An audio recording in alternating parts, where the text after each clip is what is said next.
Good evening, everyone. Welcome to Vintage Books Live. We are going to hold our last Vintage Books Live for the summer season. I know that summer goes a little bit longer, but um, and then we're going to take a couple weeks off and then we'll fire up again in September after everybody's back to school. So tonight we have kind of a special event. We have a panel of people who all contributed to this is going to be backwards, but it's called Stories from the Trail.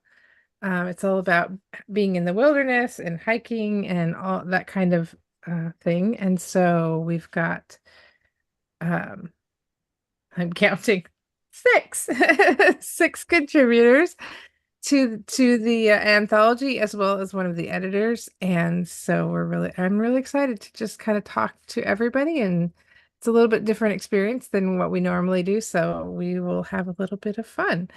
I'm going to start out by introducing Heidi Barr. Heidi is one of the two editors on Stories from the Trail.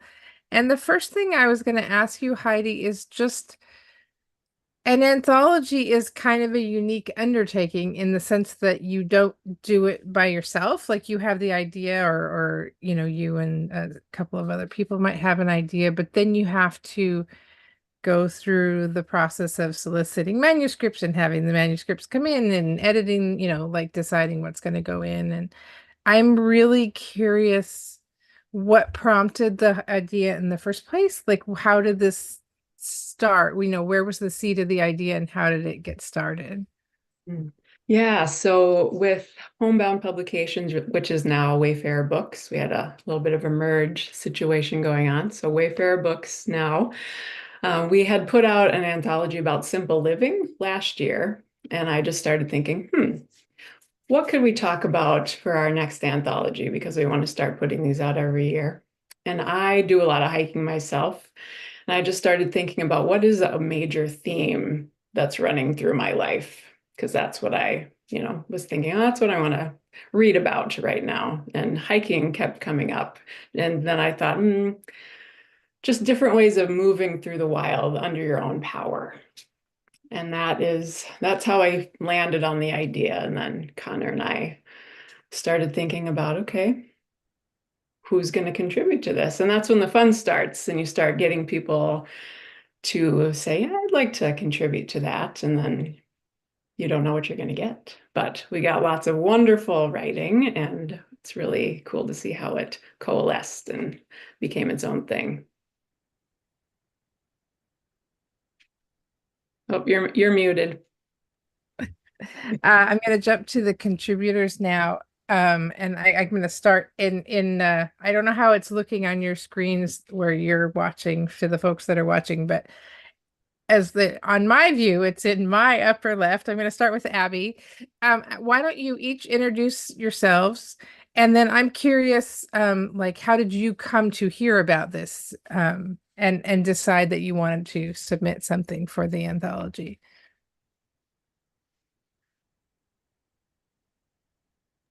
Here we go. This is the parade of unmuteds. Um, I'm Abby Braithwaite. I am in Ridgefield, Washington, and I was lucky enough to meet Anna Maria on a trip through the Free Flow Foundation last summer, and we paddled together in the San Juan Islands and talked a lot about books and writing and words. And after I got back from that trip, she sent me a note saying, "Hey, there's this anthology happening. You should submit something." And I was slow to do so. And then the lovely Heidi started pestering me, and here we are. Had a few graciously extended deadlines that got me to the place where these were the books. So yeah. And then on my far right-hand side in the top is Iris. Can you introduce yourself and let us know how you got yourself into the anthology? That's a very unelegant way of saying that, but I think you know what I mean. Sure, happy to. I'm Iris Graville, and I'm fortunate to live in the San Juan Islands where Abby and Yay. Maria paddled. Um, and I've been I've had a couple of books published by Homebound Publications, and for those of you who aren't familiar with that press, Heidi can certainly attest to this. It is really a community in addition to being a small independent press.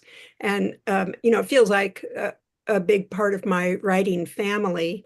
And Connor and Heidi both are very good about keeping all of us who have been published there aware of opportunities that are coming along and reaching out to encourage people. So I think I first heard about it, through the various communication networks that we have at Homebound. And when I heard it was going to be an anthology about hiking, it took me maybe a fraction of a second to yes, I do want to submit something to that. The memoir that Homebound published of mine is called Hiking Naked.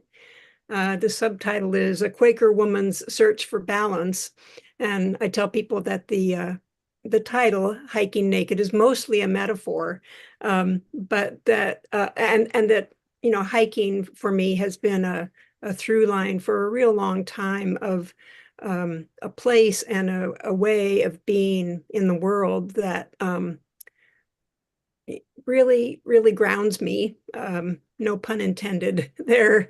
And it certainly is a big thread in that memoir. And so and since that memoir came out, I have moved to a different place and I'm doing different kinds of hiking here. So it just seemed like an opportunity to update some of that theme that's been really important in my writing. And Chris, how did you come to the point of having work in the anthology? I think Heidi just sent me an email and asked me to. I've never met Heidi in person. Now we're going to change that in October because we're going to do an event for this book, like a live event in Minneapolis. Because I'm going to be out there for my other book tour. But yeah, Heidi just said we're doing this thing, and I know a number of Homebound Press writers. I've never been published through them myself, but I really respect the work that they do, and some of my great friends are published by Homebound. And then when I found out Anna Maria was part of it, anytime I can be on a table of contents with Anna Maria, I am going to take it, because we do know each other in person, and I love her, and I love being part of anything she does. She gave me the advice one time, as far as how do you get a writing career, for lack of a better term, off the ground? And she just said, just say yes to everything. And sadly, I took that quite literally. I was gonna say, I have because I do, done that but it's and great gotten advice myself because into it's trouble. paid off for me. Yeah. And Anna Maria, I'll jump to you. Like, I'm guessing that the story is going to be somewhat similar, because it definitely seems like Homebound has cultivated a family of people, which is really cool. Absolutely. So I also got an email, and I will tell you that in general, if I get a query like that asks me about hiking as a theme, sometimes I'm pretty skeptical, because there's a subculture of hiking that's very full of bravado and show off. Yeah. And I did this big hard thing and I accomplished it. But because I knew it was Homebound, because I knew about Iris's book, because our mutual friend of ours, Heather Durham, has a wonderful book with Homebound as well, I thought it's not going to be like that. I was sure of it. And so I was excited to submit. And also knowing, suspecting, believing it was going to be something different. That's why I reached out to Abby, because I read her work about hiking, which is so different and so antithetical, as everyone here's work is, to that kind of show off the ethic, and wanted Abby to be a part too. So you can tell there are webs together. And yes, yeah. I love that about the writing community, because I feel like that's pretty much true in whatever genre you're writing in, that you end up with this giant web of people, and this person who knows this person, and yeah.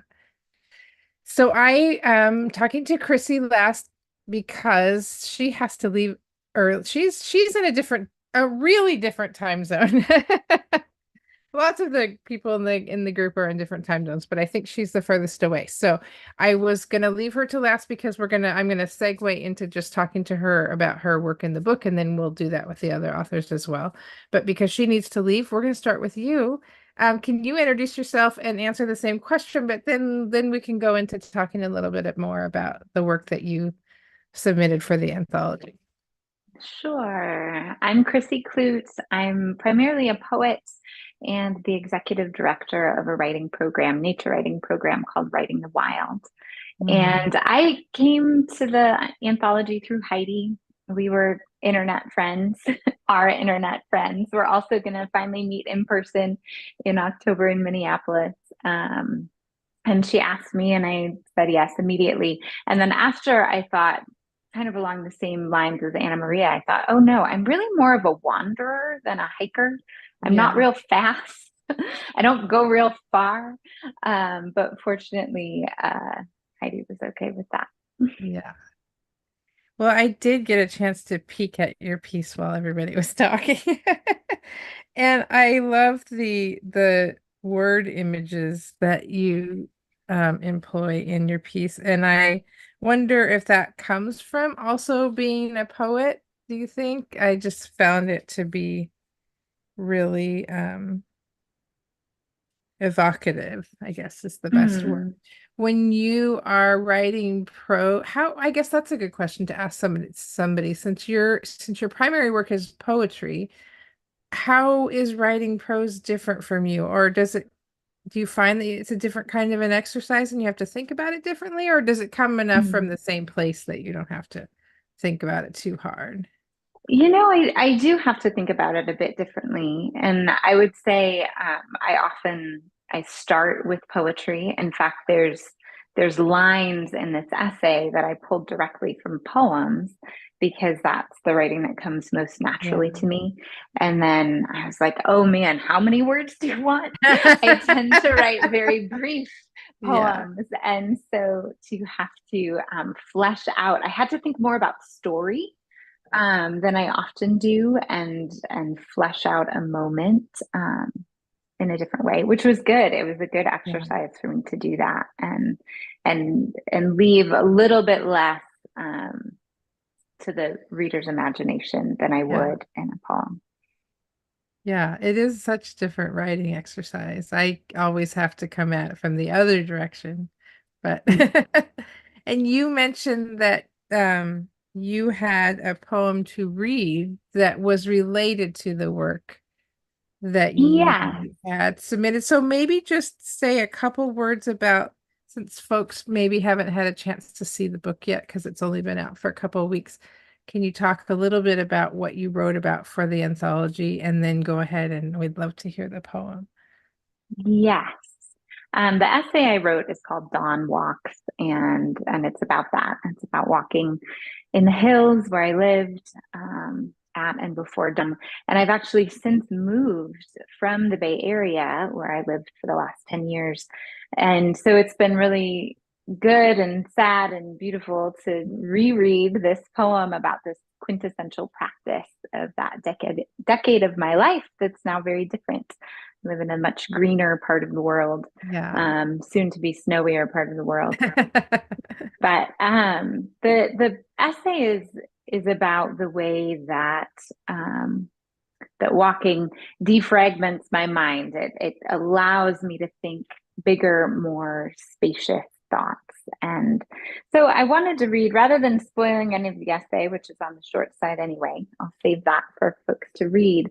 And I wanted to share a very short poem that is also about walking in the hills before dawn. And I would say the essay as prose is more of a story, and it fleshes things out a little bit, though I still write as a poet. This poem looks well, I'll just read it. I'll read you the title first, which is almost as long as the poem, and it will say what I'm trying to say better than I will right now. The title of the poem is "When My Therapist Asks Me How are you not horribly depressed? When my therapist asks me, how are you not horribly depressed? I walk in dawn dark hills where frost shoots ice ache up bare calves, barefoot in the tinseled grass, which bends and dies and goes to seed, then comes up greening. Mm. And I think that's what hiking does for me, or wandering, or whatever you want to call it. It gives me solace, it gives me reprieve, it gives me perspective. The last couple years have had some really hard things, and the only answer that I have is to go to the hills with a pen in my hand, and it keeps me going.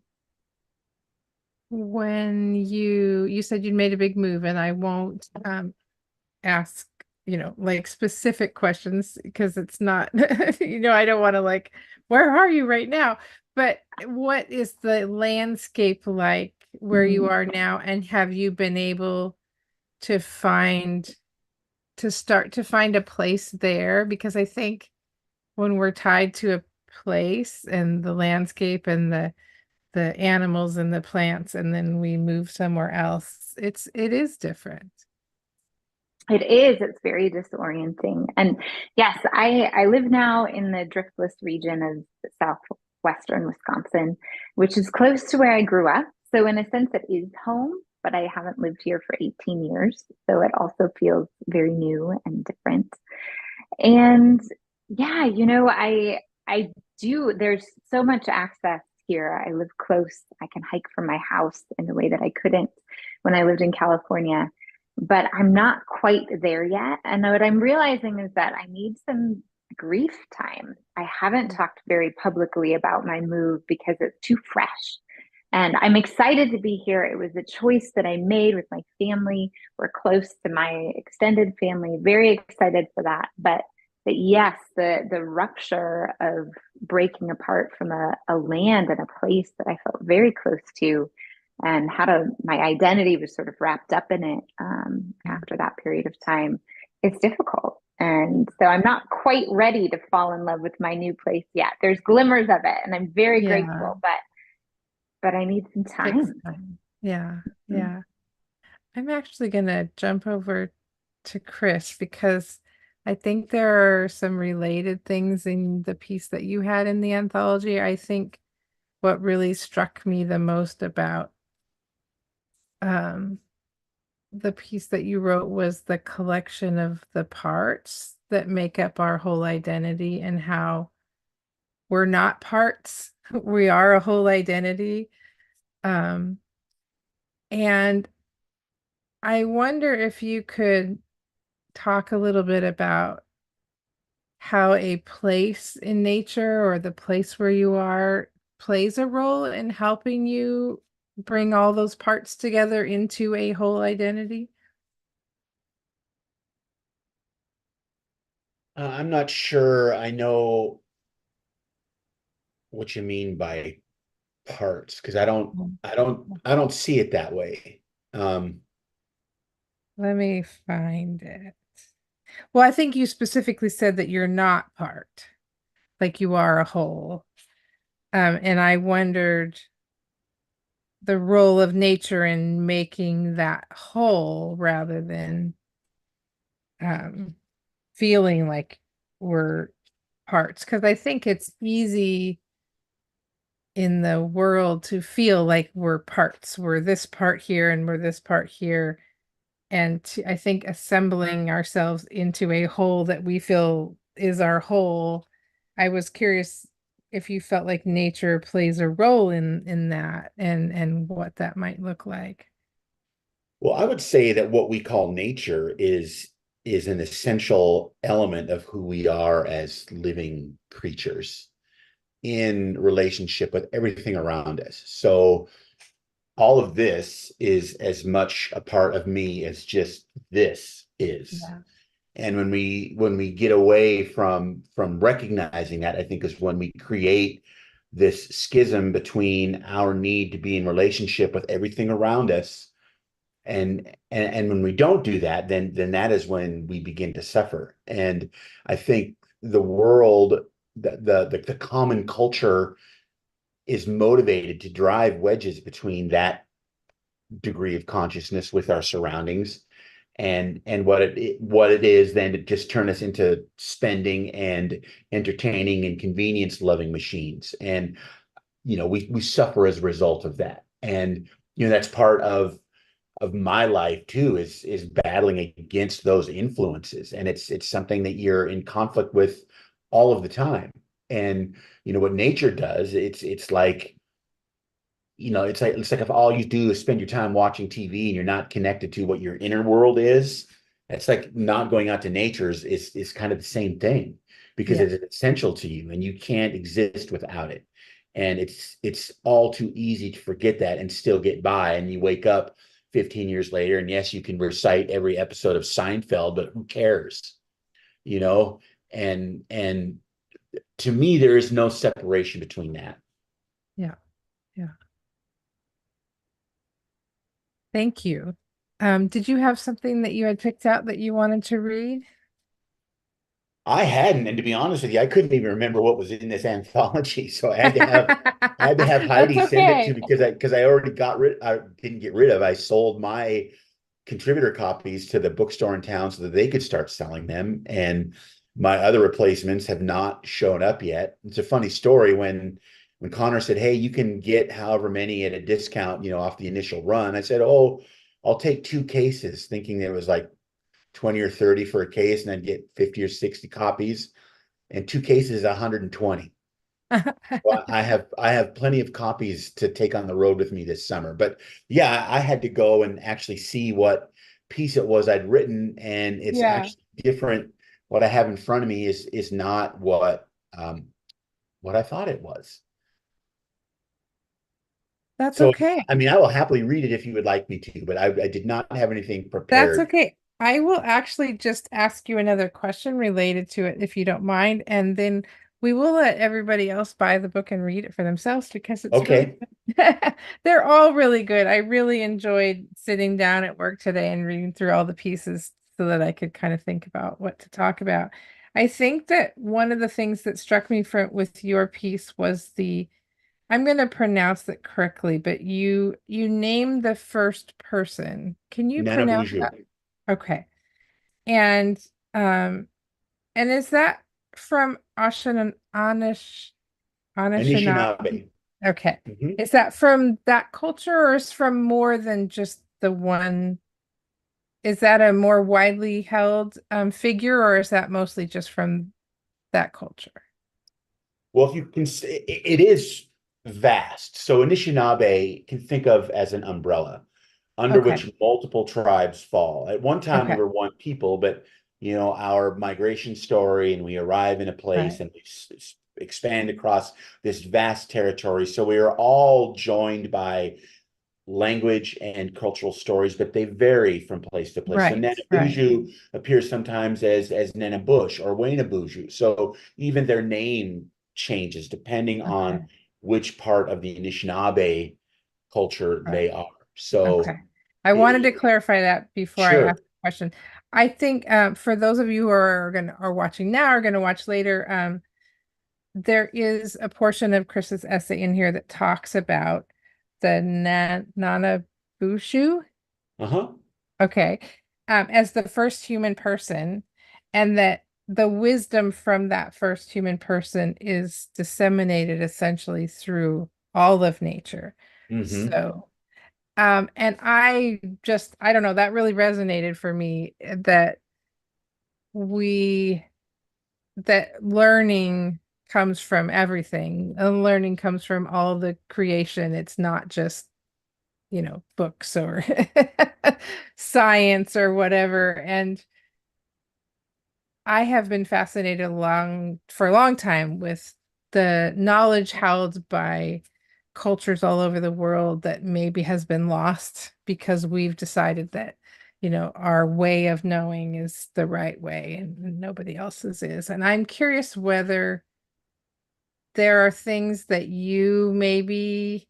was there a time in your life where you felt like you learned things that you had lost just by being out in nature.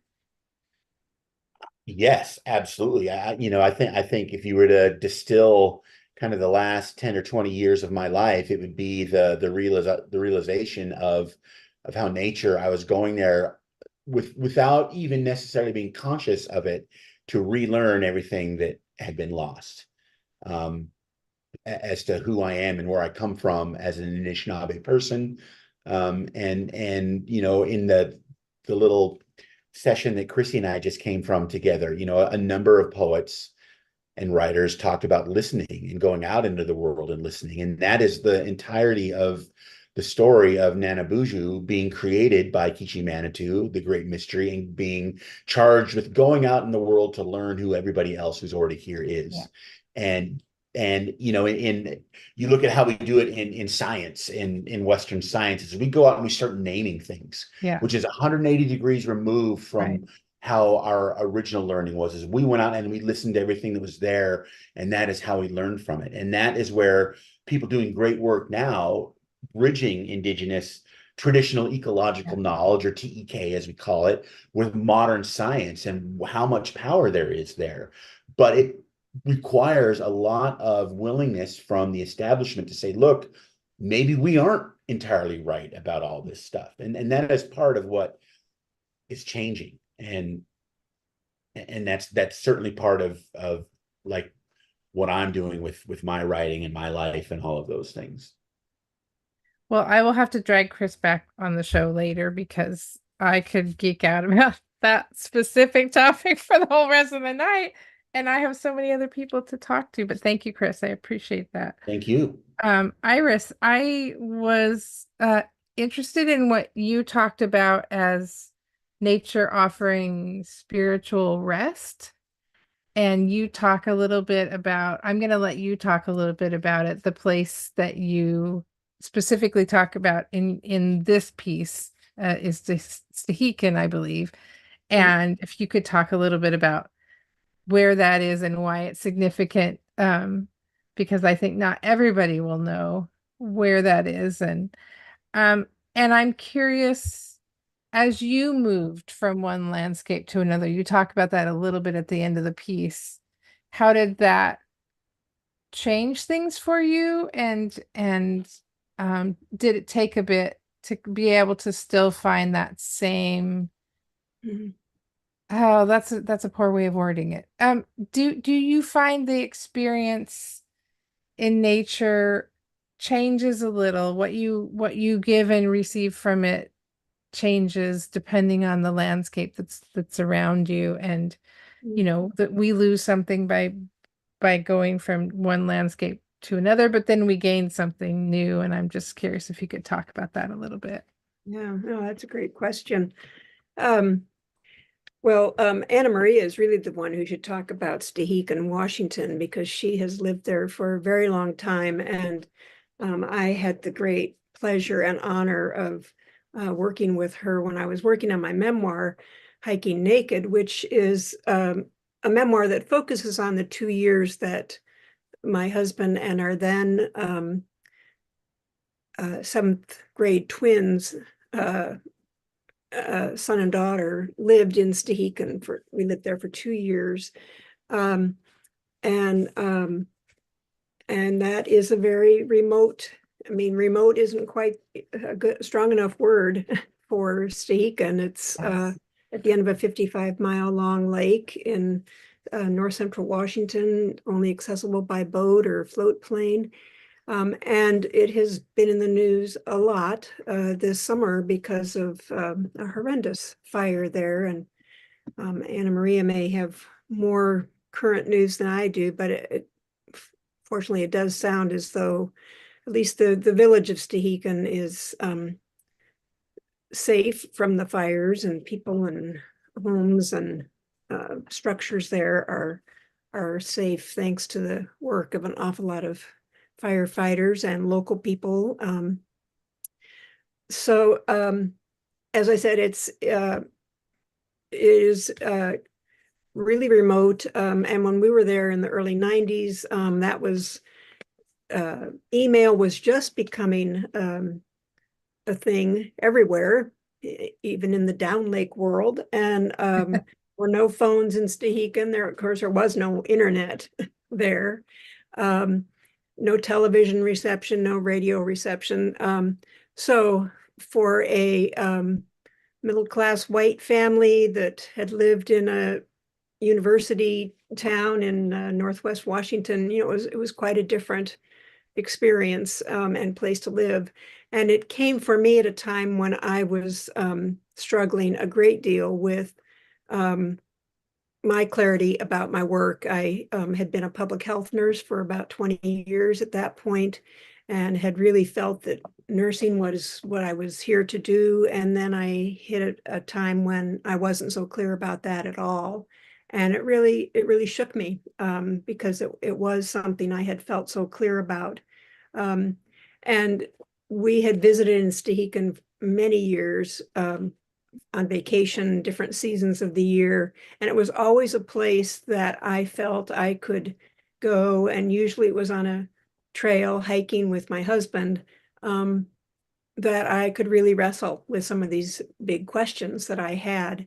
And so the thought of being able to be there for a couple of years and really taking a break from that work and doing some deep soul searching in that environment was a real gift, and it was, you know, a big part of the purpose of our going there. So your question about and I don't live there anymore. In fact, we only lived there full time for 2 years, although we maintain close ties and return to visit. But I'm living in a very different landscape now, on the Salish Sea, and we have hills around us, no mountains, and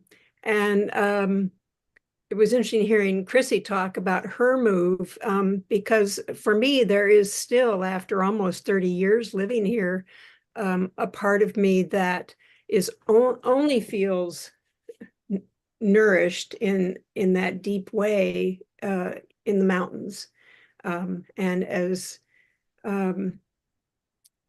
beautiful and as powerful as the sea is for me, and the landscape here and the forests and all of the life around me. There is something about being in mountains that really does, like I said, nourish me in a very powerful way.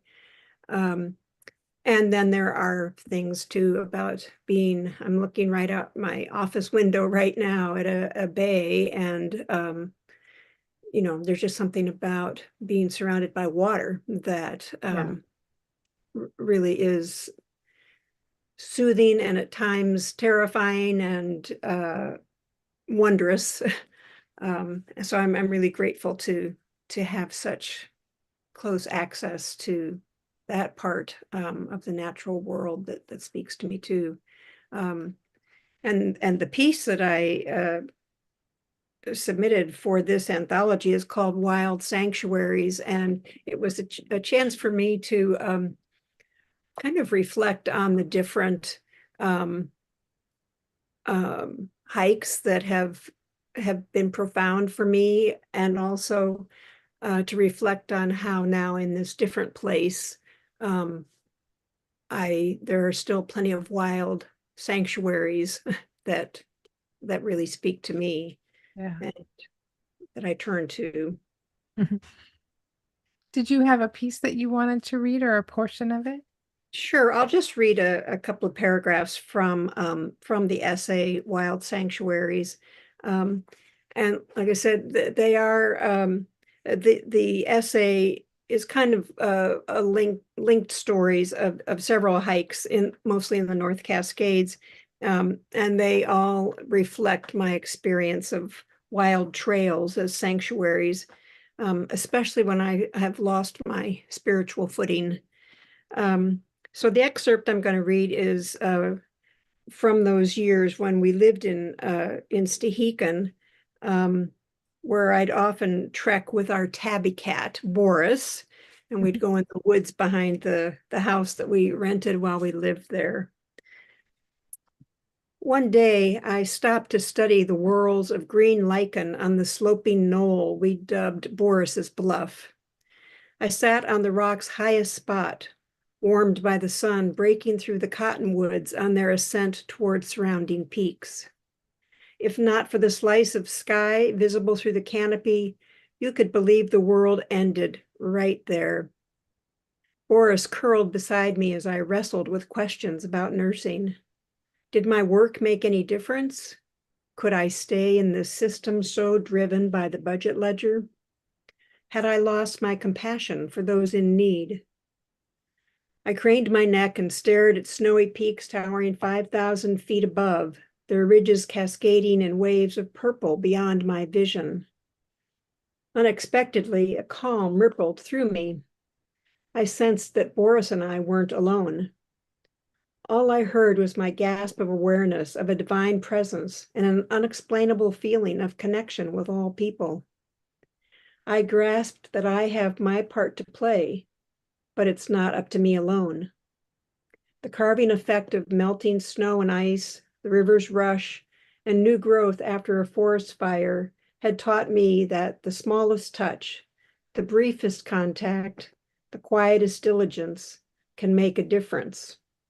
There, I embraced both my smallness and my greatness. Thank you. Thank you. I'm going to jump over to Anna Maria now. I got to read my bad writing. Sorry. Oh, I'm sorry. I was like, I'm trying to orient myself with each person and what the essay was. But I think it speaks to, I can't remember, I think it was you that mentioned earlier about the concept of most of the popular notion of hiking is this, making the miles and, conquering, trails and that kind of thing. And I was kind of captured by your concept of the fact that you had explored all the trails around you during COVID when we were all kind of confined to just the space around us. And with the caveat that in some areas one should not go off the trail for ecological reasons. I was really struck by the fact that trails are amazing things and they're like arteries that allow us to get into the wilderness, but they also confine in a way and I was ruminating on, and these are kind of half-baked thoughts, so I don't know if they'll be very coherent, but I thought it was really interesting that even though I love walking on trails and that they do allow me to get out into a space that kind of gets me away from everything that I want to get away from, that we still kind of allow ourselves to be confined to a trail, a lot of times for good reasons, but that they also maybe kind of inhibit that connection with just being out as a being in as part of nature, that they might still make us feel a little bit cut off.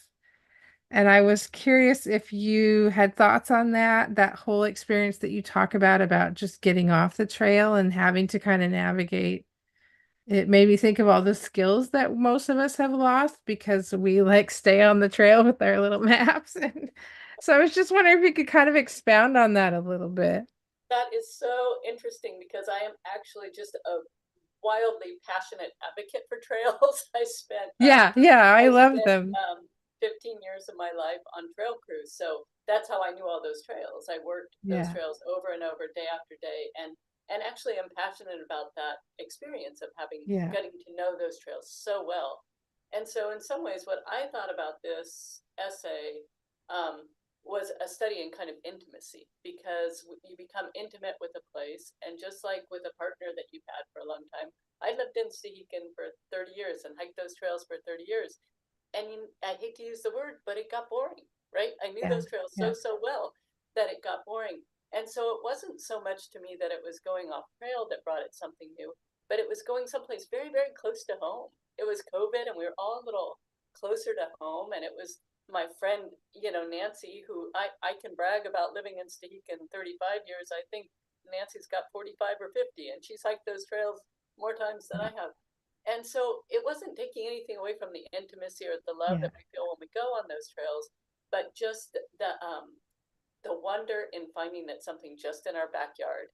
And to be honest, we would start on the trail and then just kind of wander off onto these rock tops. To be fair, we're not eroding anything; we're just on rocks. But it was really magical to me to rediscover the wonder of this place so close to home, with someone who knows it as well as I do. And it was kind of that experience of rekindling the intimacy with a place that that had perhaps I was taking for granted or had become too familiar, or all those things that happen in our relationships with human beings also happens in our relationships with landscape, So Interesting. I love the idea of that, of just kind of trying to look at I think about that a lot, because we're in our family's just in a little suburban lot. And I think about that a lot, where, there's all these ecological processes going on all around me all the time that you don't really think about. And it's just, a pile of leaves in the backyard or whatever. And so, do you have a piece of yours that you were going to read for us? Yeah, I do. I have a piece that kind of, it talks, it's two different paragraphs. One is just about that experience of taking these hikes with Nancy during COVID and how that felt. And then branching into an experience quite like Krissy's and other people have spoken to, that shortly after COVID, I had the experience of moving back east for a couple weeks, which was really disconcerting after 30 years in the same place. And the things that I learned from my friends there. So I will just start with my experience with my dear friend Nancy. After that, we walked weekly. As spring turned to summer, we walked and talked or didn't talk. We fretted and didn't admit to fretting. We'd done harder hikes. We had done longer hikes, but we had done none better. We'd poke around and ponder, gawk at small ponds tucked between low ridges. I'd hum some old song under my breath. Often, I'd be flooded with memories of friends come and gone, memories so sweat-tied they run through me like blood. Why, I wondered, hadn't I been hiking much in recent years? Familiarity is easy to blame, the worn knownness. But that's not the whole of it. I had been mourning change. Now was the time to embrace it, celebrate it, seek it out. By next year, I'd land far away in the Adirondacks, where trailheads were packed beyond capacity. That's the other trouble with familiarity, when everyone goes the same place. Part of being a local sometimes is to scorn those who frequent the same spots, who map their steps with GPS, post photos on the same apps. But my new friends in New York were nothing like that. They showed off their backyard haunts, beaver dams, waterfalls, wild onions, and all. They reminded me that another remedy for boredom is generosity. I promised myself that once I returned home, I'd show off the knobs to new friends, any friends, knobs like knees or elbows worn and calloused, on which to stand tall and take in the long view.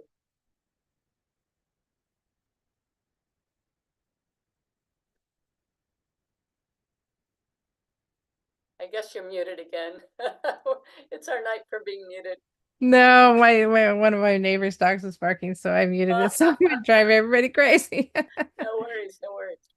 I'm gonna jump over to Abby. And thank you, Abby, for having your piece in here, telling me about it so that we could know and bring all these wonderful people together. Your piece was a little bit different in that it was related to parenting in a lot of ways, but I loved how you wove the experience with your daughter on the trail with the big idea of, evolution and DNA, and how challenges in life and on the trail lead to changes, both, macro and micro changes that that change us as people and us ultimately us as a species at some point. And I'm curious if you might bring the conversation to a little bit different place and just talk about the role nature has played, hiking specifically, in your life with your kids and like getting them out and letting them experience the trails, and what that's added to you and your daughter and your family. Sure.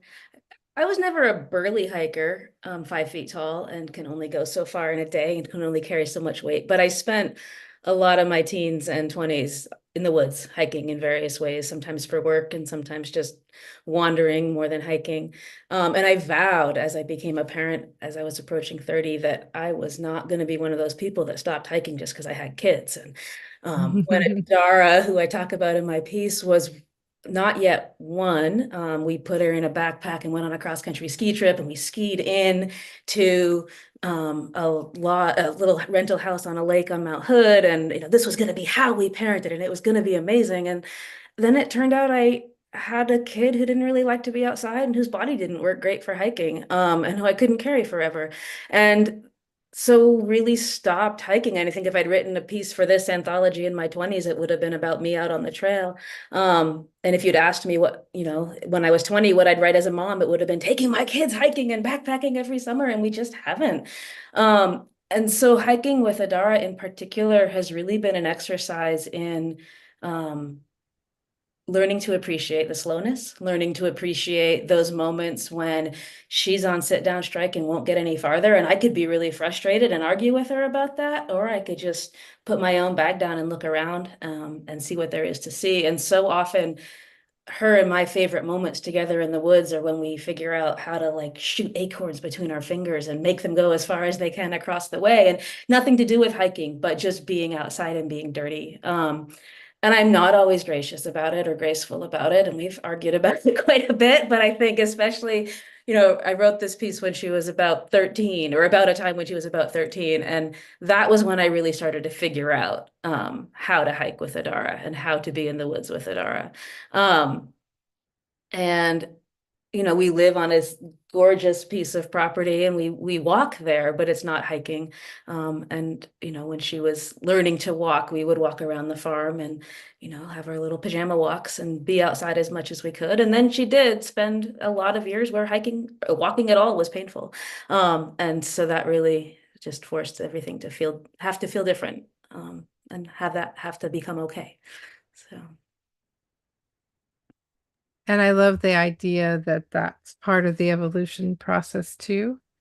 I was similar with my kids, like I was going to drag them out everywhere. And, we hiked and camped to some extent, but they were not ever quite as into it as I was. I was the one running outside in the backyard and going, look at this bug and look at this bug. And they're like, yeah, that's cool, Mom. And then they'd go back to whatever they were doing. And so, yeah, I do think it's an interesting thing how you think you're going to do one thing in one way and you end up not losing anything in the end, but having to come at it from a different direction. And did you have a piece of yours that you would like to share? Sure. I've had a little bit of a challenge finding an excerpt, because it's a piece that goes back and forth between two different types of sections. But so I'll just read the first two sections, I think. And I read this with Adara tonight, and she laughed at all the right places. So I felt like I had approval to share it with everybody tonight. Mom, let's go up there. You don't want to go just a little farther on the flat? No, up there. Oomph. Adara stomped her foot, jutting her chin toward the near vertical slope to our right. An expanse of loose rock, dead grasses, and spring-glossy poison oak led up to the hillside above us and beyond to the top of the Central Oregon rim rock. At 4'6" tall, Adara was far smaller than your average 13-year-old, but every bit as self-determined. She huffed again, tossing her pink bangs off her close-shaved head, standing firm. That way, now. Enunciating every letter sound in a way that would have made her speech therapist so proud. The fact that an entire species has banked our survival on the teenage brain is a mind-bender, and ultimate proof that to get anywhere in life, you have to be willing to risk it all on a twist of DNA. That first amoeba family could have trucked along blob-like for an eternity, comfortable in its amorphousness, populating this planet with slime. But no, some type A couple of perfectly good cells had to go and mix it up, complicating the next generation with replication and random assortment, and things just went from there. Improvise, stabilize, stagnate, repeat. Evolution in a nutshell. Thank you. So I am going to wind back to Heidi. You picked you have a piece in there where there's a quote in the piece about owning our edges. Can you elaborate on that a little bit? Kind of sharing some of that from the essay, and then read whatever you would like to read. That would be lovely. Let's see. I got to think about this one a little bit. Maybe I should go read the longer quote so that it won't be. Yeah, read me the longer quote. Okay. Okay. I know I'm springing it on you. I know, and I should have known better because, any writer, it's like you wrote it and then you submit it and then you wait for it to be published. And by the time it comes out and people are asking you questions about it, you're like, I don't remember what. I'll find it too. Let's see. Let me see if I can find it. Well, I'll ask you another question first, while I'm looking for the quote. And this goes back to what we were talking about at the beginning. When you received all the submissions from people, and I don't know if you received more submissions than you actually put in, and if so, like what was your decision-making process? How did you set out? How much did you shape it, and how much did what came in kind of shape with the book? So this anthology was really more of a gathering of, we wanted to get a diverse pool of perspectives. So it was, I think, almost 100% invitation. As you heard at the beginning, most folks got an email from me saying, hey, you want to submit a thing to my project? So between Connor and I, we spread out our invitations, and we got submissions that way. A few things we went back and forth with the author and saying, maybe a little bit different angle if it didn't quite fit the tone that we were going for, but primarily what came in is what landed in the collection. Yeah. I think that's really interesting, of the idea of being able to sort of shape a piece of work just by the people you read. And like has been spoken to, you when you think of hiking, you're like, peak baggers, people who get up at 4 a.m. in the dark to go to the trailhead, and make it to the top. And I've never been like that. I did that one time and I was like, I'm not doing this again. Why would I do that again? That wasn't great, but I'm not going to do that every weekend. And I wanted to really have a project that spoke to all the different ways that you can hike and you can be in the woods. It doesn't have to be, straight to the top of a mountain. You can walk around in your backyard, and that can be hiking, Like today, my hike was out to the garage to get the mail. And then I noticed this orb weaver spider. It was making this huge egg sac right on the garage door. It was so big. It was like this big. It's like, buddy, you can't have your egg sac on the garage door. It's just not going to work. So I went and found a stick, and I kind of got the spiders clinging to it. This is why I need to hang out with all of you more. So that was my hike today, and that was great. That's a good hike. Yeah. It's at the end of the essay called Gateways to Joy, and it's talking about, I'll just read the paragraph. We need to venture to the edges of our skin, yet avoid trying to step into someone else's. We need to take up space in a way that feels right and good. We need to be in our bodies, whatever they look like, whatever color or gender or size they are, whatever their physical capabilities and limitations, and let doing so be a gateway to joy, adventure, right action, and everything that comes in between. We need to surrender to the contrast that makes us shiver with delight. We need to own our edges and visit them often. And then you say hiking is so often how I get there. And so I just wanted you to expand on that a little bit about Yeah, I think the idea of hiking the helps you do that. edges is, so often, and I work as a health coach as well, so I'm talking with people about bodies and Yeah. changes that they want to see in themselves often. And so often people want to look different, or they want to be able to have a different way of moving through the world. So a lot of my work is helping them be okay with what they have, because what they have, that's a beautiful thing, and you don't have to change that. You are who you are, and that body will take you through the world in the way that it's meant to. You can still work for positive change, of course, in your life, but kind of figuring out where those edges are and just, kind of pushing up against them, but not forcing yourself to go on the other side if that's not where you're meant to be. Yeah. Did you have a piece that you wanted to read?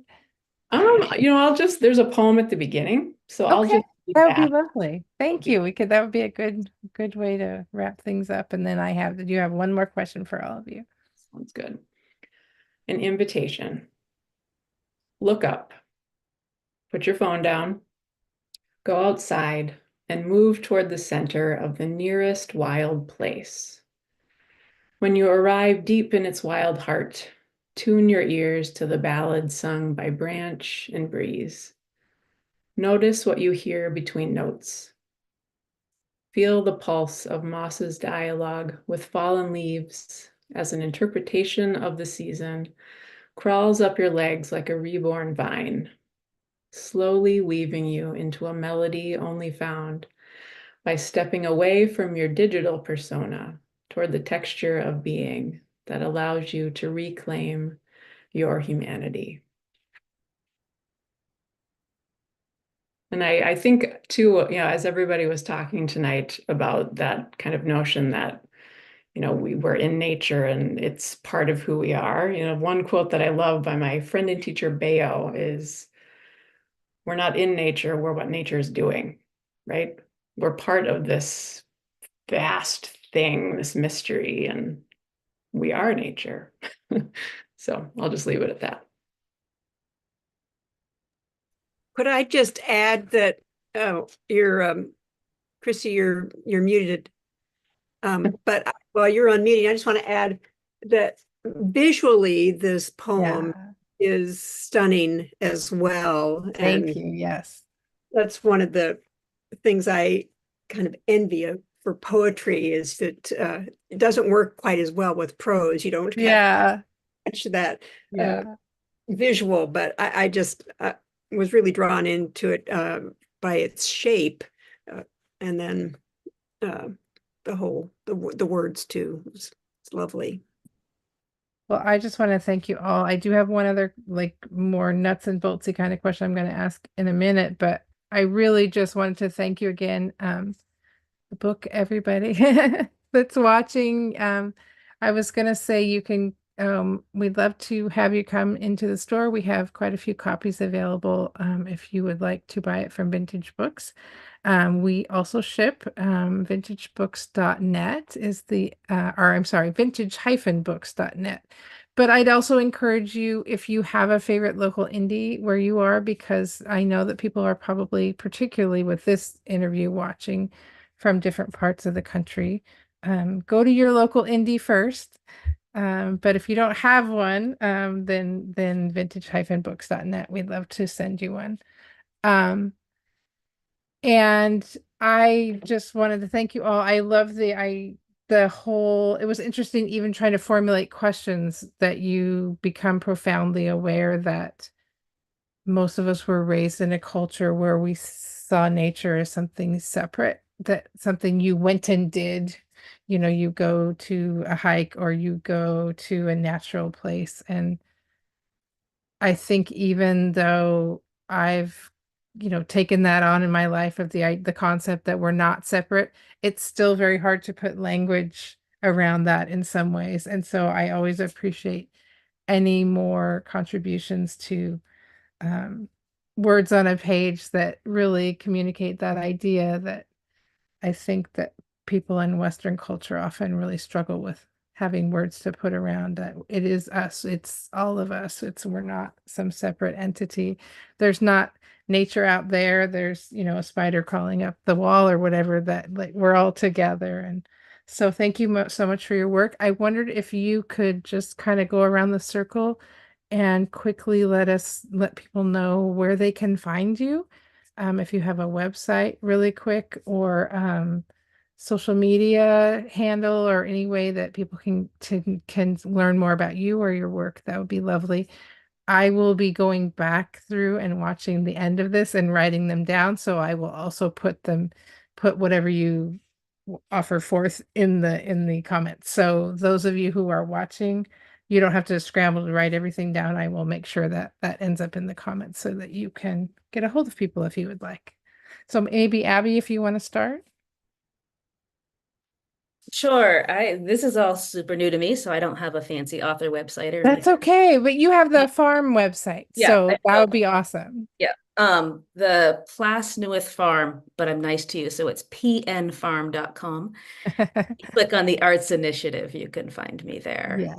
Yeah. And just as a little side plug, they have all kinds of really neat things going on, classes and all kinds of things. So if you're anywhere in the Portland Metro, Clark County area, be sure to check that out, because Check us out and come right with us. go out and do fun things. Awesome. Go ahead, Heidi.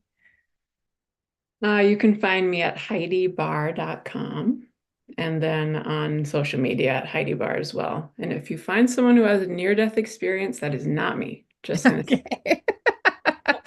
I will look for the right one. there's been some confusion in the past. Okay. Chris, do you have a place where we can find you? Yeah, like Heidi, it's just chrislatre.com is kind of where all of the links are from. Okay. I'm actually going to be out on the West Coast in early September Yay. on book tour for my other book that actually just came out today.